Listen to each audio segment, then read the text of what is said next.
I'm David Vonderhaarem, Game Design Director at Call of Duty Black Ops 2.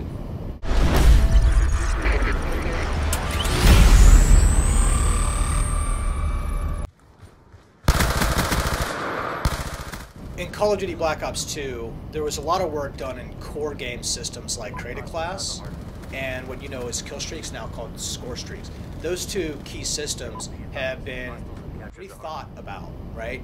Really challenging our assumptions about how they're supposed to work and make sure that we offer a new way of looking at that and make sure that we do that in a way that really benefits the esports and competitive agenda as well. It's good for the entirety of the game, but it's also super helpful there.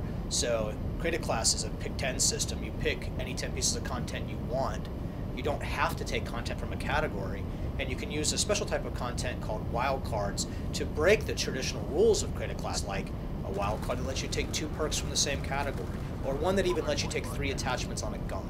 So a very important component of the strategy as a whole is esports and how you also use content to create the most diverse classes possible, which creates a really good competition field, also creates a really good spectating experience. Same thing with score streaks, right? Those are now able to be balanced off of how well the player is doing in a game mode specifically. By rewarding scores specifically for capturing a flag, planting a bomb, defending a bomb site or flag carrier, giving that score into the system actually really rewards that type of objective behavior, and the players who play competitively and the players who watch people play competitively, those are the really awesome moments. So tying the rewards system in the game specifically to those events is really how you go about thinking about how to keep these things all moving in the right direction, all part of the same experience, all something really powerful for the player and the viewer as a spectator.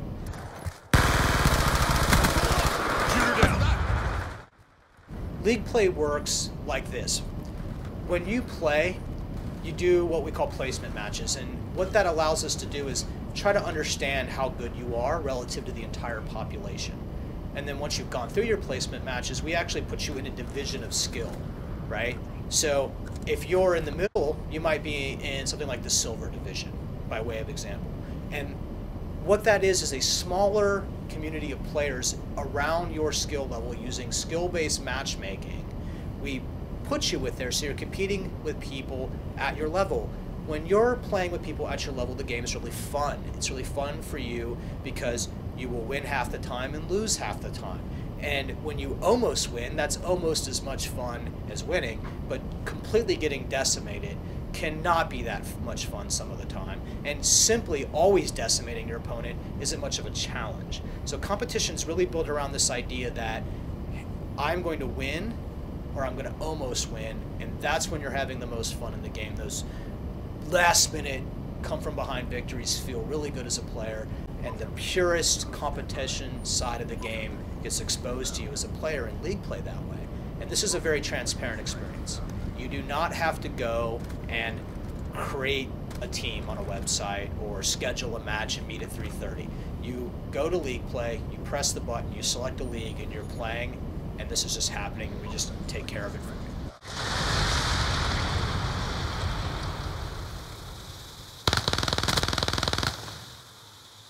League play does not replace the normal matchmaking experience that you know. That still exists. In fact, it's actually very much in the Treyarch DNA.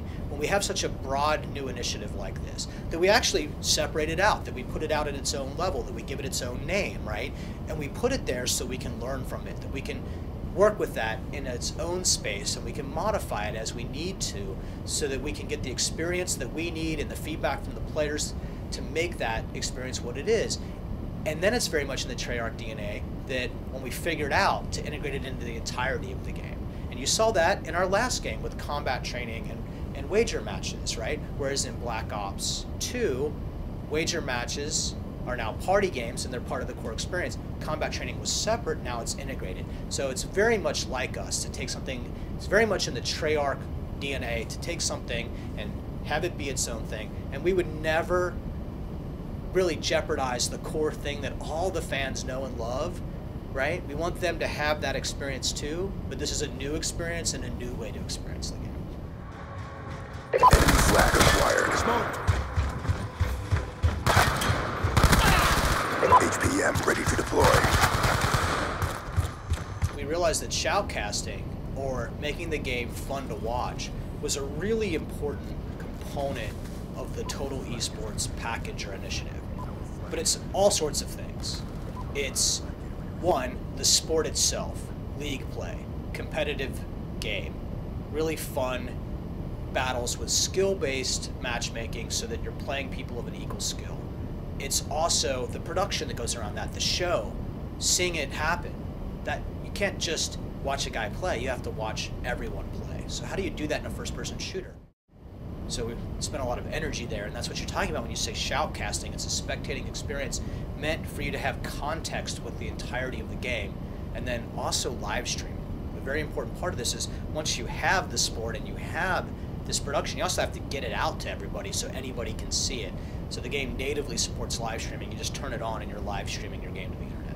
Fortunately for us, we have some very bright people here that work through these challenges very early on, and what seemed like something that could be an impossibility turned into a reality and then just kept getting better. It was very challenging to use the platform, either Microsoft 360 or Sony PlayStation 3, as a device that's capable of streaming. But we did, and it works really well, and it looks really good.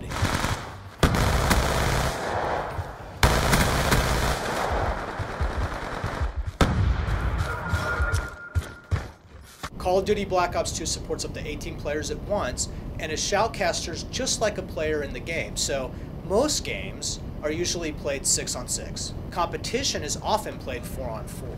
So there's plenty of room available in this game for one or more shoutcasters.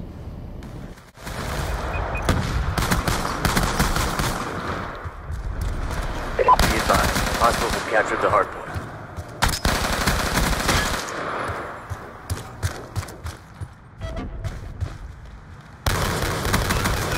HPM ready to deploy. Care package on standby. Call of Duty Black Ops 2 will be available for 360, PlayStation 3, and PC on November 13th.